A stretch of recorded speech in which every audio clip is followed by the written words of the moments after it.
Assalamualaikum warahmatullahi wabarakatuh. Pasar itu bisa jadi tempat yang Allah itu benci. Dari Abu Hurairah radhiyallahu anhu, Rasulullah sallallahu alaihi wasallam bersabda, tempat yang paling dicintai oleh Allah adalah masjid dan tempat yang paling dibenci oleh Allah adalah pasar. Imam Yahya bin Syaraf An-Nawawi Asy-Syafi'i rahimahullah dalam syarah Sahih Muslim menjelaskan hadis di atas, itu hadis tadi, tempat yang paling dicintai Allah adalah masjid. Karena masjid tempat ketaatan dan didirikan atas dasar ketakwaan. Sedangkan tempat yang paling Allah benci adalah pasar. Karena di pasar adalah tempat tipu-tipu, pengelabuan, transaksi riba, ada situ janji-janji palsu, ada situ pengingkaran janji dan mengabaikan Allah serta hal serupa lainnya. Nah, kalau di masjid itu tempat turunnya rahmat, berbeda halnya dengan pasar. Demikian kata Imam Nawawi dalam syarah Sahih Muslim tadi. Jual beli itu bisa melalaikan dari ibadah. Makanya perintah sholat Jumat itu dikaitkan dengan perintah meninggalkan jual beli. Disebutkan dalam hadis Jabir radhiyallahu anhu bahwasanya Nabi sallallahu alaihi wasallam berdiri berkhutbah pada hari Jumat. Lalu datanglah rombongan dari Syam. Lalu orang-orang itu pergi menemuinya. Nah, lihat, mereka meninggalkan sholat Jumat tuh. Sehingga tidak tersisa kecuali 12 orang saja. 12 orang saja yang mendengarkan khutbah Jumat. Karena pengaruh jual beli tadi. Makanya dalam ayat surat Jum'ah itu, ayat 9 tadi diperintahkan untuk meninggalkan jual beli. Hai orang-orang yang beriman, apabila diseru untuk menaikkan sholat Jumat, maka bersegeralah kamu kepada mengingat Allah dan tinggalkanlah jual beli. Yang demikian itu lebih baik bagimu jika kamu mengetahui bahwa jual beli itu dapat melalaikan dari ibadah. Kita perlu tahu adab-adab ketika masuk pasar. Yang pertama, jangan lupa berzikir kepada Allah. Berzikir ketika masuk pasar. Hendaklah lisanmu selalu basah dengan berzikir kepada Allah. Di dalam kitab Jami'ul Ulum wal Hikam karya Imam Ibnu Rajab, Abu Ubaidah bin Abdullah bin Mas'ud berkata,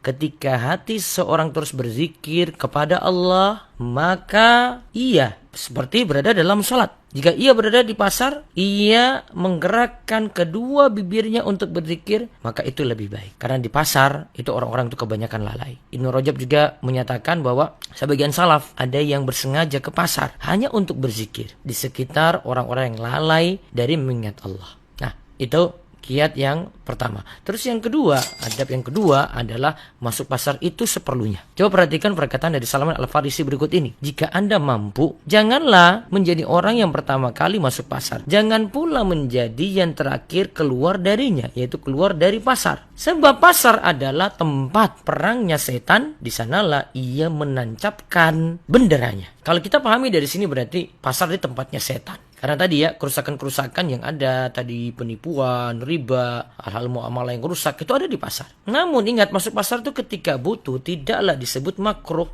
Artinya boleh, dalam ayat itu disebutkan, dan kami tidak mengutus rasul-rasul sebelummu, melainkan mereka sungguh makan makanan dan berjalan di pasar-pasar. Dan kita tahu bahwasanya para sahabat juga berdagang di pasar-pasar.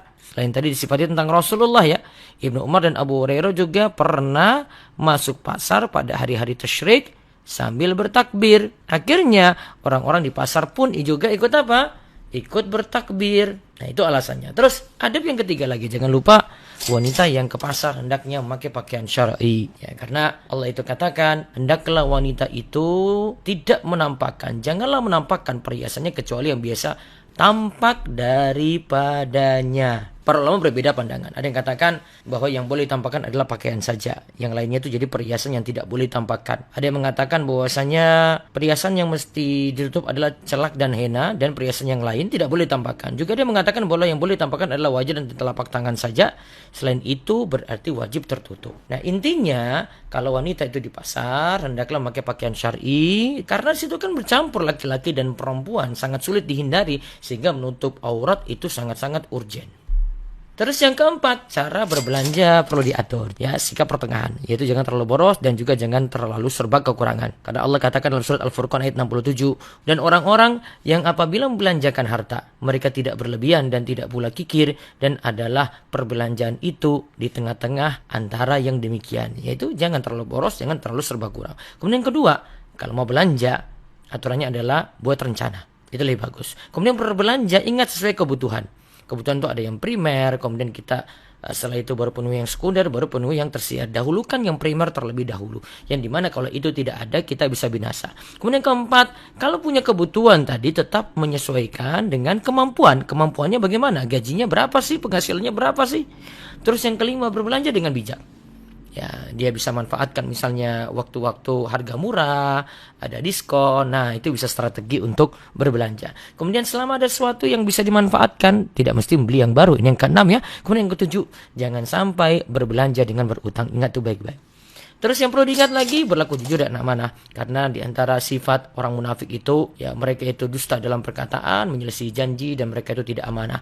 Dan juga Nabi SAW itu bersabda, sesungguhnya para pedagang akan dibangkitkan pada hari kiamat nanti sebagai orang-orang fakir, jahat, kecuali pedagang yang bertakwa kepada Allah, berbuat baik dan berlaku jujur. Yang terakhir, yang keenam, menundukkan pandangan sebagaimana diperintahkan dalam surat An-Nur ayat 30-31. Dalam hadis Abu Sa'id Al-Khudri radhiyallahu anhu, Nabi SAW bersabda, janganlah kalian duduk-duduk di pinggir jalan, kata Nabi SAW. Maka para sahabat ketika itu bertanya, itu kan kebiasaan kami yang sudah biasa kami lakukan, karena itu menjadi majelis tempat kami bercengkrama. Mereka itu menyatakan demikian. Kemudian beliau bersabda, jika kalian tidak mau meninggalkan majelis seperti itu, maka tunaikanlah hak jalan tersebut. Terus para sahabat tanya, apa hak jalan itu? Beliau menjawab, hak jalan itu adalah menundukkan pandangan, menyingkirkan gangguan di jalan, kemudian menjawab salam, dan amar ma'ruf nahi mungkar.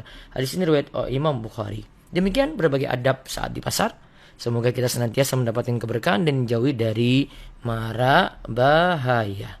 Allahu yubarik fiik.